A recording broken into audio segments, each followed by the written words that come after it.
ನಬ್ಬಲೊಬ್ಬ ಮುದುಕಪ್ಪ ಇದ್ದ. ಅವನ ಬಾಯಲ್ಲಿ ಒಳ್ಳೆ ಮಾತು ಬರ್ತಿರ್ಲಿಲ್ಲ. ಬೆಳಿಗ್ಗೆ ಎದ್ದು ಪೇಪರ್ ಎಲ್ಲ ಓದ್ಕೊಂಡ್ಬಿಡುವ, ಆಕ್ಸಿಡೆಂಟ್ ಎಲ್ಲೆಲ್ಲ ಆಯ್ತು ಅಂತ. ಕುಂತ್ಕೊಂಡ್ರೆ ಅದೇ ಸುದ್ದಿ, ಆಕ್ಸಿಡೆಂಟ್ ಆಯ್ತಂತೆ, ರಸ್ತೆ ತುಂಬಾ ರಕ್ತ ಚೆಲ್ಲೋಯ್ತಂತೆ, ಕೈ ಮುರಿದೋಯ್ತಂತೆ, ತಲೆ ಲಜ್ಜೋಯ್ತಂತೆ ಅನ್ನೋದು. ಸುಮ್ನೆ ಕೂತ್ಕೋಂಗಿಲ್ಲ. ಯಾರೋ ಬೆಂಗಳೂರಿನ ಬಂದು ಊರಲ್ಲಿ ಹೊಸ್ತಾಗ ಮನೆ ಕಟ್ತಾ, ಫಾರಂ ಹೌಸ್ ಮಾಡಿ ಮನೆ ಕಟ್ತಾ, ಊರ್ ಜನಕ್ಕೆಲ್ಲ ಊಟಕ್ಕೆ ಕೇಳ್ತಿದ್ದ, ನಾಳೆ ಮಧ್ಯಾಹ್ನ ಊಟಕ್ಕೆ ಬನ್ನಿ ಅಂತ. ಬರ್ತಿದ್ನಲ್ಲ, ಈ ರಸ್ತೆಲೆ ಈ ಮುದುಕಪ್ಪ ನಿಂತು ಬಿಟ್ಟವನೆ. ಇವನಿಗೆ ಕರಿವ ಅಂತ ಆಸೆ, ಒಂದ್ ಕಡೆ ಭಯ. ಕರೀದೆ ಬಿಟ್ಟು ಹೋದ್ರೆ ಕರೀಲಿಲ್ಲ ಅಂತಾನೆ, ಕರೆದು ಬಿಟ್ರೆ ಏನಾರ ಬಂದು ಅಂದ್ಬಿಡ್ತಾನೆಲ್ಲ ಅಂತ ಭಯ. ಆದ್ರೂ ಧೈರ್ಯ ಮಾಡೇ ಬಿಟ್ಟೆ ಅವನು.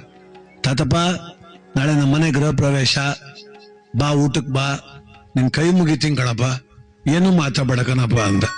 ನಾನೇನು ಮಾತಾಡಲ್ಲ ಬಿಡಪ್ಪ ಅಂದ. ಬಾ ಅಂದ. ಮಾರನೆಗೆ ಊರ್ ಜನ ಎಲ್ಲ ಬಂದವ್ರೆ, ಅದ್ದೂರಿ ಗೃಹ ಪ್ರವೇಶ, ಸಿಹಿ ಊಟ ಎಲ್ಲ ಆಗ್ತವನೆ. ಇವನು ಬಂದ, ಊಟ ಮಾಡ್ದ, ಕವರ್ ಒಳಗಡೆ 10 ರೂಪಾಯಿ ಹಾಕ್ಬಿಟ್ಟು ಕೈ ಕೊಟ್ಟ. ಮಗು, ಒಂದೇ ಒಂದ್ ಮಾತು ಹೇಳ್ತೀನಿ ಕಣೋ ಅಂದ. ಏನಾರ ತಪ್ಪನ್ಬಿಟ್ಟಿ ಕಣಪ್ಪ ಅಂದ. ತಪ್ಪೇನಿಲ್ಲ, ಒಳ್ಳೆ ಮಾತು ಹೇಳಪ್ಪ ಅಂದ. ಮನೆ ಮಾತ್ರ ಸೂಪರ್ ಆಗಿ ಕಟ್ಟಿದೆ ಅಂದ. ಸದ್ಯ ಸಮಾಧಾನ ಆಯ್ತು ಕಣಪ್ಪ, ಆಯ್ತು ಹೋಗು ಅಂದ. ಇನ್ನೊಂದೇ ಒಂದ್ ಮಾತು ಅಂದ. ಏನು ಅಂದ? ಮನೆ ಬಾಗ್ಲು ಒಂದ್ ಸ್ವಲ್ಪ ಆಗ್ಲಾಗಿರ್ಬೇಕಾಗಿತ್ತು ಅಂದ. ಯಾಕೆ ಅಂದ. ಏನಿಲ್ಲ, ತಿರ್ಗಾಡೋಕೆ ಏನ್ ತೊಂದ್ರೆ ಇಲ್ಲ ಮಗ, ತಿರ್ಗಾಡೋಕೆ ಏನೂ ತೊಂದ್ರೆ ಇಲ್ಲ, ಒಳಗಾರ ಸತ್ತೋಗ್ಬಿಟ್ರೆ ಎಣ್ಣೆ ಹಿಡ್ಕೋಕ್ ಹಿಂಸೆ ಆಯ್ತದೆ ಅಂದ.